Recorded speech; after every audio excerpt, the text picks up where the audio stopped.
السلام عليكم ورحمة الله تعالى وبركاته. الحمد لله كفى والصلاة والسلام على المصطفى وعلى آله الشرفاء وأصحابه الخلفاء، أما بعد، فقد قال الله تعالى في كلامه القديم وفي الفرقان المجيد: إنه من سليمان وإنه بسم الله الرحمن الرحيم. صدق ربنا العظيم. கண்ணியத்திற்கும் பெரும் மரியாதைக்கும் உரிய அல்லாஹ் நல்லடியார்களே, அல்லாஹ்வுடைய பேரர்களால் தொடர்ந்து 6 வாரங்களாக நாம் பின்பற்றக்கூடிய ஷரியத்துடைய சட்டங்கள் எப்படி எங்கிருந்து எடுக்கப்பட்டது என்ற விளக்கத்தை பார்த்தோம். அதை தொடர்ந்து இன்ஷா அல்லாஹ் இந்த வாரம் அதிலே மாற்றம் செய்யக்கூடிய உரிமை யாருக்காவது உண்டா என்பதை அது தொடராக பார்க்கலாம். இப்போ உதாரணமாக பாருங்க, இன்னைக்கு மக்காவை மையமாக வைத்து உலகத்தினுடைய முஃப்திகள் ஒன்று சேர்ந்து, எல்லா நாட்டுடைய முஃப்திகளும் ஒன்று சேர்ந்து ஒரு சட்டத்தை புதிதாக கொண்டு வர முடியுமா? 5 ரக்காத்து 5 நேர தொழுகையை ஒரு 4 தொழுகை ஆக்கிடுவோமே அப்படின்னு கொண்டு வர முடியுமா? முடியவே முடியாது. ஒரு ஃபர்ல மாத்துறது இல்லை, ஒரு சுன்னத்தை கூட கை வைக்க முடியாது, ஒரு ஏராபை கூட கை வைக்க முடியாது, ஏராப்ல ஜபர் சேர்ல கூட கை வைக்க முடியாது. அல்லாஹ் குர்ஆன்ல இப்படி அப்பவே சொல்லிட்டான்: மா கான லிமுமின் வலா முமினத்தின் இதா ஸல்லல்லாஹு வ ரசூலுஹு அம்ரா அயத்தஹிது ஃபீரத்தும் மின் அம்ரிஹிம். அல்லாஹ்வும் அல்லாஹ்வுடைய ரசூலும் ஒரு சட்டத்தை கொண்டு வந்த பின்பு மூமினான ஆண்களுக்கோ பெண்களுக்கோ அதிலே கை வைப்பதற்கு உரிமை கிடையாது. மூமினான ஆண்களுக்கும் சரி பெண்களுக்கும் சரி யாருக்குமே அல்லாஹ் கொண்டு வந்த ரசூல் கொண்டு வந்த சட்டத்தில், அதாவது குர்ஆன் ஹதீஸ்லே மாற்றம் செய்யக்கூடிய உரிமை இல்லவே இல்லை என்று சொல்லிட்டாங்க. இதற்கு பின்னால ஒரு அற்புதமான ஒரு சம்பவம் இருக்குது. இந்த ஆயத்துக்கு பின்னால அற்புதமான ஒரு சம்பவம். ஜுந்தப் என்று ஒரு சஹாபி, அவர் பேர் ஜுந்தபின், கட்டையா இருப்பாரு. ஜுந்தபின் அரபியில கட்டையர்னு அர்த்தம். இப்போ நம்ம சொல்றது யாரையா பார்த்தா குள்ளமா இருந்தா குள்ள கட்டையர்னு சொல்றோம்னா அந்த மாதிரி ஜுந்தபின் அவர் பேரை. அவர்கிட்ட ஸல்லல்லாஹு அலைஹி வஸல்லம் அவங்க கேட்டாங்க, கல்யாணம் ஆயிட்டியா அப்படின்னு கேட்டாங்க. இல்லை. அவர் அரபி இல்லை, அஜமி, அந்நியர். எனக்கு யாரு கொண்டு தருவா அப்படின்னாங்க. ஸல்லல்லாஹு அலைஹி சொன்னாங்க, மதீனாவுடைய மண் அன்சாரியினுடைய ஒரு வீட்டை சுட்டி காட்டி அங்க போய் ஆத்திகா அப்படின்னு ஒரு பெண் இருக்கிறாங்க, ரசூலுல்லாஹ்வுக்கு தெரியும், கல்யாணம் ஆகாத ஒரு பெண். அந்த அம்மா பேர் ஆத்திகா. அவங்கள நான் சொன்னேன்னு சொல்லி நிக்காஹ் பண்ணி கேளுங்க அப்படின்னு சொல்லிட்டு சொன்னாங்க. அந்த வீடு எப்படி நமக்கு சர்டிஃபிகேட் வரும்? அவங்க வசதியிலையும் கூட செல்வாக்குள்ள குடும்பமாச்சு. ஆனா நபி சொல்றாங்களேங்கிறதுக்காக போனார். போய் கேட்டார். கேட்ட உடனே அவங்க அத்தாவும் அம்மாவும் சேர்ந்து விரட்டி அடிச்சுட்டாங்க. உன் பரம்பரை என்ன, நீ யாருடைய பிள்ளை, உங்க அத்தா அம்மா யாருன்னே தெரியாது, எங்க வந்து பொண்ணு கேட்குன்னு அனுப்பிவிட்டாங்க.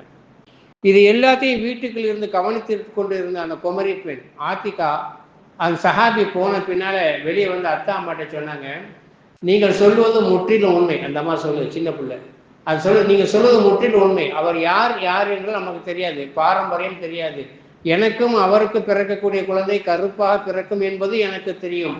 ஆனால் அந்த அம்மா சொல்லுது, அந்த புள்ள, சின்ன பிள்ளை சொல்லுது, குமரி புள்ள, ஆனால் அவர் தானாக வந்து பொண்ணு கேட்கவில்லை, அல்லாஹ்வுடைய ரசூல் அனுப்பி வந்து பொண்ணு கேட்டு இருக்கிறார். அல்லாஹ் குர்ஆன்ல இப்படி சொல்லி காட்டுகிறானே, மா கான லிமுமின் வலா முமினத்தின் இதா ஸல்லல்லாஹு வ ரசூலுஹு அம்ரா.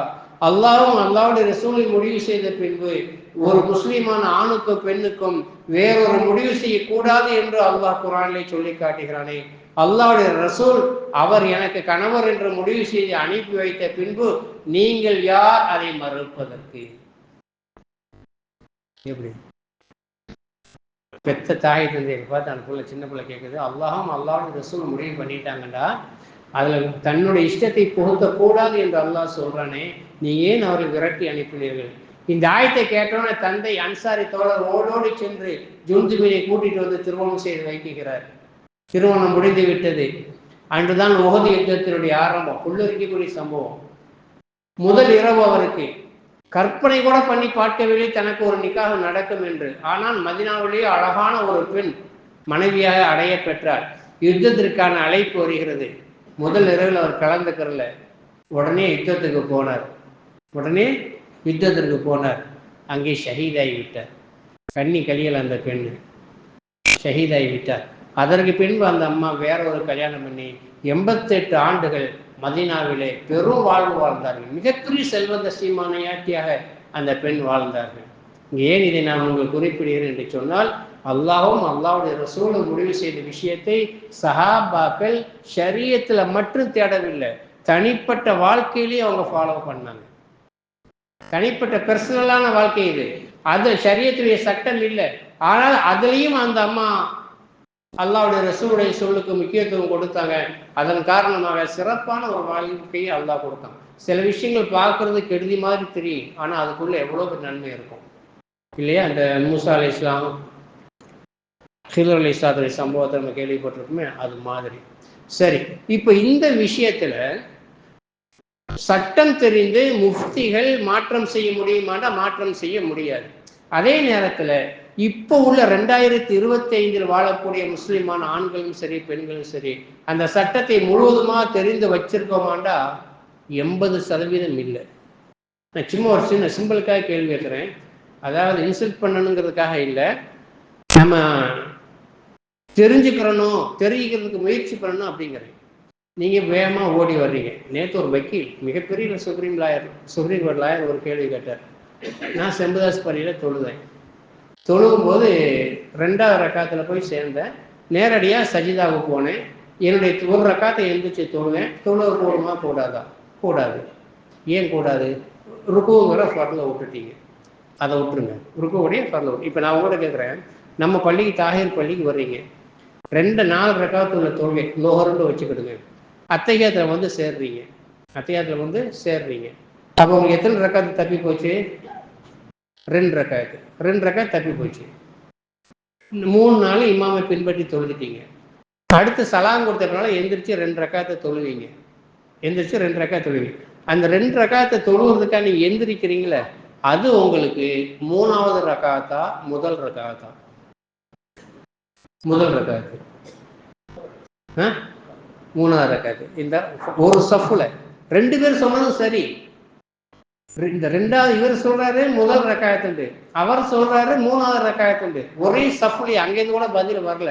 2 பேரும் சொன்னது சரி. இமாம் அபூ ஹனீஃபா ரஹ்மத்துல்லாஹி அலைஹி சொல்றாங்க, அது உனக்கு முதல் ரக்காயத்தாக நினைத்து நீ சனா ஓதி இணை சூரா ஓதி தொழுதரணும் அப்படிங்கிறாங்க. அவர் சொன்ன மாதிரி இமாம் ஷாஃபி ரஹ்மத்துல்லாஹி அலைஹி சொல்றாங்க, உனக்கு அது 3வது ரக்காயத்து 4வது ரக்காயத்து அலூம் சூரா மட்டும் ஓதி தொழுதால் போதும். இந்த சட்டங்கள் இருக்கு இல்லையா, இந்த சட்டத்தை ஒவ்வொரு முஸ்லிமான ஆண்களும் பெண்களும் தெரிந்து கொள்ளணும். 3 சட்டத்தை மட்டும் சொல்லிட்டு அடுத்த சப்ஜெக்ட் போயிடுவோம். நம்ம பொதுவாக பயானா பண்றது இல்லை, பாடம் நடத்துறது மாதிரி தான் இருக்கும். 2வது, மாதம் குளிக்கக்கூடிய பெண்கள் அல்லது உறவுக்கு பின்னால் ஃபர்லான குளிப்பு குளிக்கக்கூடிய ஆண்கள். மாவும் முஸ்தாமல் புழங்கப்பட்ட தண்ணீர் ஒரு செக்ஷன் இருக்கு. அது எந்த தண்ணீர்? மாவும் முஸ்தாமல் புழங்கப்பட்ட தண்ணீர். அந்த தண்ணியை கொண்டு குளிச்சா குளிப்பு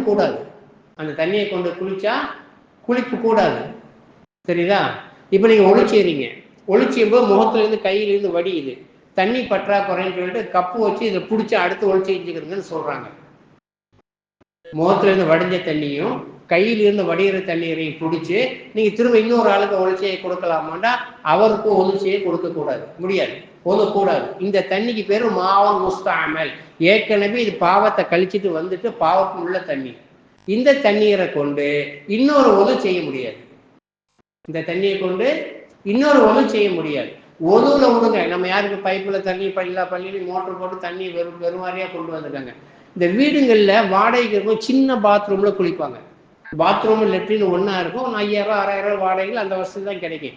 இப்ப அந்த அம்மா மாசம் குளிக்கக்கூடிய ஃபர்லான குளிப்பை குளிக்கணும் அப்படின்னு சொல்லி சொன்னா, இப்ப இந்த சடையில இருந்து விழக்கூடிய தண்ணீர் இருக்கு இல்லையா, இந்த தண்ணீர் அந்த பக்கெட்டுக்குள்ள பட்டால் 2வது தடவை அதை அள்ளி குளிச்சா குளிப்பு நிறைவேறாது. இதை குறிப்பா பெண்கள்கிட்ட சொல்லிடுங்க. சவர்ல குளிக்கிறாங்க, அவங்களுக்கு பேச்சு கிடையாது. குளிக்கிறவங்களுக்கே பேச்சு கிடையாது. நான் சொல்றது, ஒரு சின்ன பக்கெட்ல வச்சு ஜனாபத்தான ஃபர்லான் சும்மா சாதா குளிப்பு பேச்சு இல்லை. ஜனாபத்தால் நீயத்து பண்ணி என் மீது கடமையாக்கப்பட்ட ஜனாபத்தை நீக்குவதற்காக வேண்டிய பெருந்தொடக்கை நீக்குவதற்காக நான் குளிக்கிறேன் அப்படி நீயத்து பண்ணி தண்ணீர் ஊத்துனா உடல் முடிகிற நனைகிற வரைக்கும் கூந்தல் தண்ணீர் உடம்புல இருந்து தெரிச்சு விழுகிற தண்ணீர் அந்த பக்கெட்டுக்குள்ள விழுகாமல் பார்த்து கொள்ள வேண்டும். இந்த பக்கெட்டுக்குள்ள விழுகாமல் பார்த்து கொள்ள வேண்டும். இந்த தண்ணி அந்தங்க விழுந்துச்சு கலந்துச்சு சொல்லிட்டோம்னா அந்த தண்ணீர் மாவுன் முஸ்தாமல ஆயிடும், புழங்கப்பட்ட தண்ணீராக மாறிடும். புழங்கப்பட்ட தண்ணீரை கொண்டு திரும்ப ஜனாபத்து நீக்க முடியாது. உடல் முழுவதும் ஒரு தடவை நனைஞ்சிருச்சு, அதுக்கு பின்னால் எந்த தண்ணி பட்டாலும் பரவாயில்லை. விளங்குதா? பெண்கள்கிட்ட சொல்லிடுங்க, உடல் முழுவதும் ஃபுல்லா ஒரு நாள் தூரமா நின்று அள்ளி ஊற்றிட்டு அதுக்கு பின்னால் அவங்க சோப்பு போடுறாங்க, சோப்பு போட்ட பின்னால் சீக்க சாம்பு போடுறாங்க, அதுக்கு பின்னால் தண்ணி படுது, அந்த தண்ணியில பிரச்சனை இல்லை. ஃபர்ஸ்ட் உடம்பு முழுவதும் நனைக்கக்கூடிய தண்ணீர் ஒரு தடவை கொஞ்சம் நனைஞ்சா போதும். நனையக்கூடிய தண்ணீர் சுத்தமான தண்ணீராக இருக்கணும். அந்த தண்ணீர் மாவும் முஸ்தஅமலாக இருக்கக்கூடாது. ரெண்டாவதான ஒரு சட்டம். இப்ப இந்த மாதிரி சட்டங்களை தேடுவது நம் மீது கடமை. இந்த மாதிரி ஷரியத்துடைய சட்டங்கள், நான் மெடிசன் படிங்க, இன்ஜினியரிங் படிங்க எல்லாம் சொல்லலை. இந்த ஃபர்ல் எது, எப்படி தொழுகணும், எப்படி நோன்பு வைக்கணும், எப்படி பண்ணணும். ஒரு மூணு சொன்னேன். ஒரு மனிதர் 3வது ரக்காத்துல இமாமத்துல சேர்ந்தாரு, தனியா தொழுகிறாருன்னே வைங்க, எல்லாம் சொல்லி தொழுகு முடிச்சிட்டாரு, அத்தஹியத்தை முடிச்சிட்டாரு, சலவாத்தும் ஓதிட்டாரு, துவாவும் ஓதிட்டாரு, சலாம் கொடுக்கல, காத்து போயிடுச்சு. சலாம் கொடுக்கல, காத்து போயிடுச்சு. இப்ப அவர் நிலைமை என்ன? போடுமா கூடாதா? போடும். தொழுகை போடும். சலாம் கொடுக்கறது சுன்னத்து தான். சலாம் கொடுக்கறது சுன்னத்து தான். ஒரு சுன்னத்தை விட்டு மாதிரி தொழுகக்கூடிய அவர் திரும்ப கலா பண்ண தேவையில்லை. இந்த மாதிரி தெளிவா புரிஞ்சுக்கிடுங்க. ஃபர்லை விட்டால் திரும்ப தொழுகணும். வாஜிபை விட்டால் சஜிதா சஹூ செஞ்சதோட தொழுக கூடிடும். சுன்னத்தை விட்டால் சஜிதா சஹூ தேவையில்லை, தானா தொழுக கூடி போயிடும். இந்த சட்டங்களை கற்றுக்கொள்வதுதான் கண்டிப்பான கடமை. அதுதான் ஷரியத்துடைய சட்டம். ஷரியத்துடைய சட்டங்கிறது அல்லாஹ்வும் அல்லாஹ்வுடைய ரசூலும் தந்திருந்தாலும் கூட இமாம்கள் விழாவாரியா நம்ம பிரிச்சு தந்துட்டாங்க. நான் தான் அன்னைக்கே சொன்னேன், ரத்த தானம் போடும். ஏன்? ரத்தம் உன்னுடைய ரத்தம். நீ சாப்பாடு போடும், நீ பாதாம் பருப்பு சாப்பிட்டு, நீ முந்திரி சாப்பிட்டு, நீ ரத்தத்தை ஏற்றி வச்சிருக்கிற, அந்த ரத்த தானம் உனக்கு போடும். கண் தானம் போடுமா? உன் கண்ணா இது, நீ நான் உருவாக்குன, போடாது. கிட்னி தானம் போடுமா? போடாது. ஏன்? அது உன்னுடைய பொருள் இல்லை, அதோடைய அமானிதமான பொருள். எங்கே இது வந்துச்சு அங்க போய் நீ ஒப்படைக்கணும். புரியுதா? இந்த மாதிரி ஷரியத்துடைய சட்டத்தை விளங்கணும். ஷரியத்துடைய சட்டத்தில் கை வைக்கக்கூடிய உரிமை நம் யாருக்குமே கிடையாது. அதனால அருமையான சகோதரர்களே, 3 அல்லாஹ் இல்ம கொண்டுதான் மனுஷனை சிறப்பாகலாம். மனிதன் அப்படின்னு சொன்னால இல்மு தான் அவன் சிறமையா. இன்னைக்கு டாக்டரை தேடி போறீங்க, ஏன்? மெடிசனுடைய இல்மு அவர்கிட்ட இருக்குது. வீடு கட்டணும்னா இன்ஜினியரிங் ஞாபகம் வருது, ஏன்? இன்ஜினியரிங்குடைய இல்மு அவர்கிட்ட இருக்குது. ஏதாவது சட்டம் கேட்கண்டா ஆலிமுடைய ஞாபகம் வருது, ஏன்? இல்மு, அந்த ஷரியத்துடைய சட்டம் அவர்கிட்ட இருக்குது. இல்ம கத்துக்கணும். இன்னைக்கு நான் சும்மா இந்த வாரம் என்னதுல கலகலப்பா தான் போக போகுது. நான் ஒன்று கேட்குறேன், மனுஷன் பெருசா மலக்கு பெருசா? மனுஷன் பெருசவனா மலக்கு பெருசவனா? மனுஷன். ஆதாரம் சொல்லுங்கடா, சொல்லிடுவீங்கல்ல. ஆதாரம் என்ன? அல்லாஹ் ஜல்ல சுப்ஹானஹு வ தஆலா மனுஷங்களை படைச்சான், மலக்குகளையும் படைச்சான். மலக்குகளை கூப்பிட்டு கேட்டா இதோடைய பேர் என்ன? சுப்ஹானக லா இல்ம லனா இல்லா மா அல்லம்தனா, நீ கற்றுத்தந்ததை தவிர எங்களுக்கு ஒண்ணுமே தெரியாது. அப்படியா? ஆதம் இங்க வாங்க, மனுஷன் முதல் மனுஷனை படைச்சு வச்சிருக்கான், இங்க வாங்க அப்படி கூப்பிடும். இதோடைய பேர் என்ன? இதோடைய பேர் இன்னது, இதோடைய பேர் ஆடு, இதோடைய மாடு பேர், இதோடைய ஆப்ப, அப்படி எல்லா பேரையும் சொல்லிட்டாங்க. மலக்குகள் கோடான கோடி பேரு, மனுஷன் ஒரு ஆளு, ஆதம் அலைஹிஸ்ஸலாம் மட்டும். உங்களுக்கு தெரியாத அவருக்கு தெரியுதுல, உங்கள்கிட்ட இல்லாத இல்மு அவர்கிட்ட இருக்குல்ல, சஜிதா பண்ணு. சும்மா எடுத்தோடனே சஜிதா பண்ண சொன்னா, படைச்சு வச்சுட்டேன், நான் மனுஷனை படைச்சிட்டேன், நீங்க எல்லாம் சஜிதா செய்ய எனக்கு ஆசையா இருக்கு அப்படின்னு அல்லாஹ் சொன்னா? இல்ல, இல்ம கொடுத்தான். இல்ம கொடுத்துட்டு அந்த இல்முக்கு மரியாதை செய், சஜிதா பண்ணுன்னு தான் சொன்னான். எப்படி? அவ யாரு பெருசு? மலக்கை விட மனுஷன் தான் பெருசு. சரிப்பா, மனுஷனை விட ஜின்கள் இருக்காங்க, சக்தி வாய்ந்த ஜின்கள், ஒட்டு கேட்கக்கூடிய அளவிற்கு அவர் சக்தி மிக்கவர்கள், மனுஷனுடைய உள்ளத்துல ஊடுருவக்கூடியவர்கள். சரியா? இந்த மனுஷன் பெருசா ஜின்னு பெருசா? மனுஷன் பெருசா ஜின்னு பெருசா? கேள்வி வருதுல. அப்ப என்ன சொல்லுவீங்க? எல்லாம் ஜின்னு தான் பெருசு, சக்தி உள்ளது, எப்படி உருமாறும், என்ன வேண்டாலும் செய்யும். நோ, ஒண்ணுமே இல்லை ஜின்கள்கிட்ட. மனுஷன் தான் பெருசு. யாரு பெருசு? மனுஷன் தான் பெருசு. அப்ப அதுவும் குரான்ல இருந்து ஆதாரம் வேணும்ல. எல்லாம் சேர்ந்து வாழ்ந்த காலகட்டம் எது? சுலைமான் அலைஹிஸ்ஸலாம் காலம். மனுஷங்க, ஜின்கள், விலங்கினம், பறவையினம் எல்லாம் ஒரே சபையில் உட்கார்ற ஆட்சி எது? சுலைமான் அலைஹிஸ்ஸலாம் ஆட்சி. சுலைமான் அலைஹிஸ்ஸலாம் ஒரு தேவை வருது. என்ன தேவை? அவங்க சிம்மாசனம் அமைஞ்சிருக்க இடம் பாலஸ்தீனம். இன்னைக்கு பாலஸ்தீனம் இருக்கு இல்லையா, அந்த பாலஸ்தீனம் தான் சுலைமான் அலைஹிஸ்ஸலாத்துடைய ஆட்சி நடத்திய மிகப்பெரிய ஆட்சி நடத்திய இடம். இன்னைக்கு அல்லல் போட்டுட்டு இருக்கு, அது வேற விஷயம். அந்த சுலைமான் அலைஹிஸ்ஸலாம் இது பல்கீஸுடைய அரண்மனைவை யமன்ல இருக்கக்கூடிய சபாங்கிற ஊர் அந்த அம்மா ஆட்சி பண்ணிட்டு இருக்கு. இப்ப யமன்ல சபான்னு அடிச்சுட்டு இருக்காங்க, இஸ்ரேல் அடிக்கிறானே, 2 யுத்த பூமி தான் காலமுல்லாம். அந்த சபாவில பல்கீஸுடைய அரண்மனை இருக்கு. சபாவில் இருக்கக்கூடிய அந்த பல்கீஸுடைய அரண்மனையை அந்த அம்மா புறப்பட்டு வர்றதுக்குள்ள என்னட்ட கொண்டு சேர்க்கணும். சுலைமான் அலைஹிஸ்ஸலாம் சபையில டிக்ளேர் பண்றாங்க, இந்த பக்கம் ஜின்கள், இந்த பக்கம் மனிதர்கள், அந்த பக்கம் பறவை இனங்கள் அப்படியே உட்கார்ந்துருக்காங்க. யாரு கொண்டு வர்றீங்க? இப்ப சூரத்து நம்ல் அல்லாஹ் இந்த விஷயத்தை விரிவா சொல்லுவோம். எப்படி சொல்றோம்? பாலல்லதி இஃப்ரீத்து மினல் ஜின், ஜின் இனத்தை சேர்ந்த இஃப்ரீத்துங்கிற ஒரு ஜின் சொன்னது. முதல்ல அதை விளைவிக்கிடுங்க. ஜின்னுல 72 வகை இருக்குது. ஜின்ல 72 வகை இருக்கு. சில ஜின்கள் பறந்துகிட்டே இருக்கும், இதுக்கு காற்று தான் உணவு. சில ஜின்கள் குப்பை மேட்டில் தான் இருக்கும், அதுக்கு எலும்பு லெட்ரின் மாட்டுடைய சாணம் தான் எலும்பு.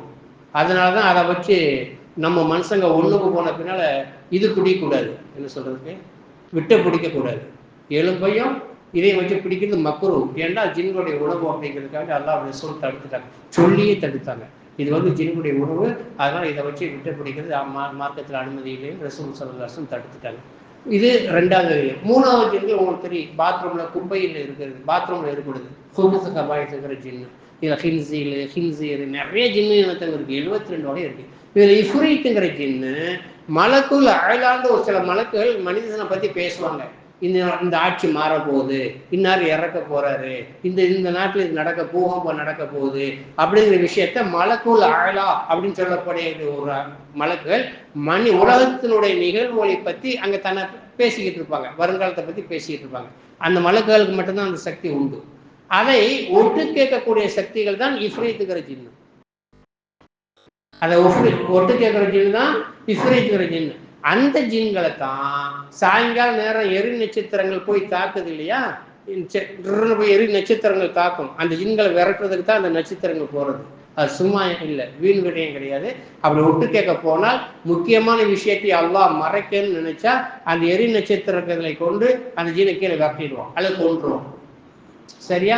அப்படிப்பட்ட ஜின்னு சொல்லுது, ஆனா ஆத்திகான் தக்கூமின் மகாமிக்க நபியே, நீங்க இந்த சேர்ல இருந்து எந்திரிச்சுட்டு உட்கார்றதுக்குள்ள நான் அந்த சிம்மாசனத்தை கொண்டு வந்துடுவேன். இப்ப இந்த மெம்பர் பேர்ல இருந்து எந்திரிச்சு உட்கார்றதுக்கு எவ்வளவு நேரம் ஆகும்? 2 செகண்ட் 3 செகண்ட் அவ்வளவுதான் ஆகும். நான் கொண்டு வந்துடுவேன். ஆனா கவியுள், அதுல எனக்கு சக்தி இருக்குது அப்படின்னு இஃப்ரீத்துங்கிற ஜின்னு சொல்லிச்சு. வேற இன்னும் அதை விட ஸ்பீடா கொண்டு வரணுமே அப்படிங்கிறாங்க. கல்வி கொடுக்கப்பட்ட ஒரு மனிதர் சொன்னார், அவர் பேர் ஆசிஃப். ஆசிஃப் நம்மளாம் ஜும்மாவில் உட்கார்ந்து ஒரு ஆள், சாதாரண ஆளு. ஆசிஃப்ங்கிற அந்த மனிதர் சொன்னார், நபியை நான் கொண்டு வந்திருக்கேன், உன்னை கண்ணை மூடி கண்ணை திறந்ததை நான் கொண்டு வந்திருக்கேன். அப்போ உயர்தரமான ஜின்னுடைய சக்தி, அதுக்கு மேல ஜின்னு இல்லை. அந்த உயர்தரமான ஜின்னுடைய சக்தி என்ன? நபி சுலைமான் அலைஹிஸ்ஸலாம் எந்திரிச்சிட்டு உட்கார்றதுக்குள்ள கொண்டு வர முடியும். மனிதனுடைய சக்தி என்ன? கண்ணை மூடி கண்ணை திறக்கிறதுக்குள்ள கொண்டு வர முடியும். இல்மு கொடுக்கப்பட்ட மனிதன். இப்ப சொல்லுங்க, மனிதன் சிறந்தவனா ஜின்னு சிறந்தவனா? மனிதன். அப்ப அங்க ஆதம் அலைஹிஸ்ஸலாத்தை காப்பாற்றியது, பெருமைப்படுத்தியது கல்வி, இல்மு. இங்க பெருமைப்படுத்தியது இல்மு. இஸ்முல் ஆலம் கற்ற மனிதர். அந்த மனிதன் இஸ்முல் ஆலம் ஒண்ணு இருக்கு உலகத்துல, அதை வச்சா கடல்ல நடக்கலாம்.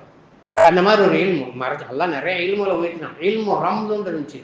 ஒரு பொண்ணு பார்க்கக்கூடிய நேரத்துல மணலை கூட்டி வச்சுக்கிட்டு இப்படி கொண்டு போய் காலை, அந்த பொண்ணு 2 காலை நிப்பாட்டி வச்சா இத்தனை ஆம்பளை பிழப்புக்கோ இத்தனை பொம்பளை பிழப்புறக்கோ இப்படி வாழும் அப்படின்னு சொல்லிடலாம். இல்மு ரம்துன்னு இருந்துச்சு.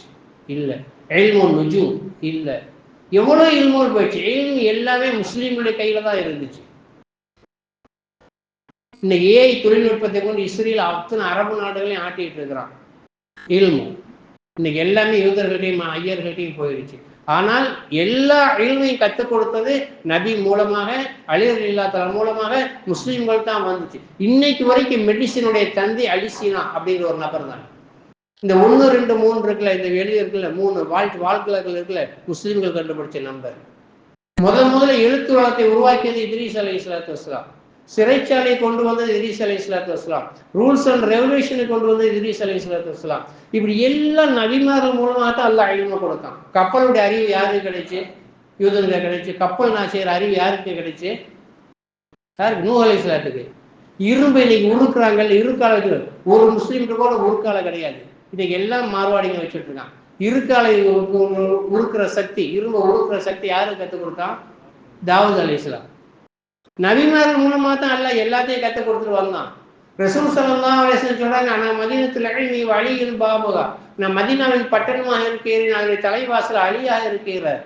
இல்மி எல்லா முஸ்லீம்கள்ட்ட தான் இருந்துச்சு. ஆனா இன்னைக்கு முஸ்லீம்கள் மலேசியாவுக்கு போனாங்க, 2 பேர் போனாங்க. மலேசியாவுக்கு ஆள் எடுத்தான். லண்டன் ஆட்சியில் இருக்கும்பொழுது, பிரிட்டிஷ்காரன் ஆட்சியில் இருக்கும்போது மலேசியாவுக்கு ஆள் எடுத்தான். அதெல்லாம் உங்களுக்கு இந்த செய்தி தெரியும், ஆனா மனசுக்குள்ள போகாது. சைனாவில இருந்து ஆள் எடுத்தான், இந்தியாவில இருந்து ஆள் எடுத்தான். இந்தியாவில இருந்து போனோம்னா சமையலுக்கு அந்த வேலை செய்யறவங்களுக்கு சமைச்சு போட சொன்னான். இன்னைக்கு வரைக்கும் சோத்து கடை தான் வச்சிருக்கான். மலேசியாவில் இந்திய முஸ்லீம் என்ன கடை வச்சிருக்காங்க? இன்னைக்கு வரைக்கும் சோத்து கடை தான். கொஞ்சம் கூட டெவலப்மெண்ட் கிடையாது. ஆனால் அவன் என்ன செஞ்சான்? சீனா சின்ன சின்ன வியாபாரத்தை பண்ணான். இன்னைக்கு ஹோல்சேல் மார்க்கெட்டு, வியாபாரத்தினுடைய எல்லா ஸ்தலங்களையும் அவனே இருக்கிறான். அவன் காசு சம்பாரிச்சு இங்க அனுப்புவான். இந்த பொம்பளைங்க ஆனால் வேஸ்ட் பண்ணிடுவாங்க. அவன் காலம் ஃபுல்லா சோறாக்கிட்டே அங்கே உட்காந்துருக்கான் இந்திய முஸ்லீம். ஆனா சைனாக்காரன் சைனாவை 2ஆம் குடிமக்களா வியாபாரத்தில் அவன் நிர்ணயிக்கிறதான் விலை என்று சொல்லக்கூடிய அளவிற்கு இன்னைக்கு மலேசியாவை மாற்றி வச்சிருக்கிறான். இல்ல, நம்ம மாநிலத்தை எல்லாத்தையும் விட்டுட்டாங்க. காயிலாங்கடை நம்மள்ட்ட இருந்துச்சு, இப்ப அதையும் நாடார் எடுத்துக்கிட்டான். தோல் நம்மள்ட்ட இருந்துச்சு, இப்ப அதையும் மார்வாடி எடுத்துக்கிட்டான். எதுல முஸ்லீம்கள் 1ஆம் நம்பர் பிசினஸ்ல, அபிஷியலான பிசினஸ்ல எதுல இருக்கிறீங்க? இளமையில ஃபுல்லா வீண் அடிச்சுட்டு முதுமையில 40 வயசுக்கு மேல குரான் ஓத கத்துறீங்களா சார்? தொழு கத்துறீங்களா சார்? அது வந்து நிக்கிறீங்க. இது என்ன நியாயம்? இளமையில என்ன பண்றீங்க? உங்கள் நிலைமை உங்கள் பிள்ளைகளுக்கு வரக்கூடாது என்று சொன்னால் தயவு செய்து பிள்ளைகளுக்கு ஷரியத்துடைய சட்டத்தை புகுத்துங்கள். அவ என்ன வேணா படிக்க வைங்க, படிக்க வைக்க வேணாம்னு சொல்ல. இன்ஜினியர் ஆக்குங்க, ஐஏஎஸ் ஆக்குங்க, ஐபிஎஸ் ஆக்குங்க. 32 வயசு ஐஏஎஸ் வரக்கூடிய நேரத்துல 58 வயசு ரிட்டையர்ட் ஆகக்கூடிய கிழவன் தாசில்தார் எந்திரிச்சு நிக்கிறான். 32 வயசு பிள்ளைக்கு நிக்கிறானா இல்லையா? இந்த கல்வி முஸ்லிம் சமுதாயத்தை பொறுத்த வரைக்கும் வியாபாரம்னு போய் இன்னைக்கு வியாபாரமும் இல்லாமல் தரிகட்டு போய் நிற்கிறோம். இன்னொரு 20 வருஷம் கழிச்சு நினைச்சாலே பயமா இருக்கு. அல்லாஹ் மட்டும்தான் இருக்கிறோம் இல்லையா? படிக்க வைங்க. ஆனா ஒரே ஒரு ரெக்கமெண்டேஷன், பொம்பளை பிள்ளைங்களை படிக்க வைக்க வேணாம்னு சொல்லல. பொம்பளை பிள்ளைங்களை படிக்க வைங்க, ஆனால் பெண்களுக்கான காலேஜில் படிக்க வைங்க. ஆண்கள் சேர்ந்து படிக்க வைக்கிற காலேஜில் அனுப்பாதீங்க. என் புள்ள மேல நம்பிக்கை இருக்குது, புள்ள மேல நம்பிக்கை இருக்கும், ஷைத்தான் மேல நம்பிக்கை இருக்கா?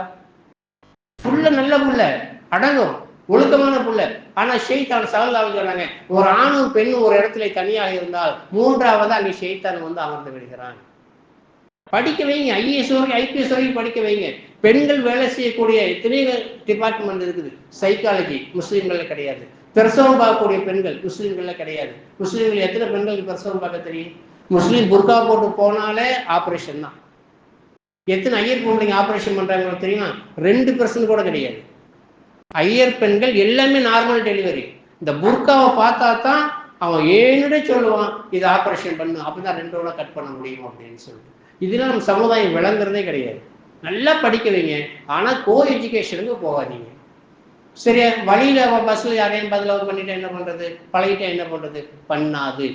உத்தரவாதமான தர்றேன். நான் காலேஜுக்கு போயிட்டு வர்றேமா அப்படின்னு சொல்லும் பொழுது ஃபி அமான் இல்லா போயிட்டு வாமா அப்படின்னு அம்மாவோ அத்தாவோ ஃபி அமான் இல்லா அல்லாவுடைய பாதுகாப்புல போயிட்டு வாமான்னு சொல்லும் போது அந்த வார்த்தை பஸ்ல ஆட்டோல அந்த பிள்ளையை பாதுகாக்கும். சின்ன மேட்டர். ஃபி அமான் இல்லான்னு சொல்லி அனுப்புங்க. நான் போயிட்டு வரேங்கப்பா செய்யும், அதெல்லாம் இல்லை. ஃபி அமான் இல்லா, அல்லாஹ் உனக்கு பாதுகாப்பான். அல்லாவுடைய பாதுகாப்புல போதிக்க வேண்டாம். அந்த புள்ள யாருடைய கண்ணிலையும் படாது. இதுதான் கேரண்டியா நான் சொல்றேன். அதனால அருமையான சகோதரர்களே, நாம் ஷரியத்துடைய இல்மை இளமையிலே நம்முடைய பிள்ளைங்களுக்கு ஒதுக்கணும். ஒரு 5 மினிட்ஸ் ஷரியத்தை சொல்லி கொடுத்துருங்க. அவன் காலேஜுக்கு போயிட்டு வந்தாலும் சரி, காலேஜுக்கு முன்னாலேயும் சரி, 5 நிமிஷம் ஷரியத்துடைய சட்டத்தை, அல்லாஹ் ரசூலுடைய முஹப்பத்தை உள்ளத்துல புகுத்திட்டீங்கன்னா அந்த பிள்ளை வழிகடாது. இவ்வளவுதான் ஒரு ஆலிமா இருந்து நம்மளால சொல்ல முடியும். அதுக்கு மேல் அல்லாஹ் விட்ட வழி. அல்லாஹ் நம் சமுதாயத்தை பாதுகாத்து அது புரிவானாக. வாஹிர் தவான் அல்ஹம்துலில்லாஹி ரப்பில் ஆலமீன்.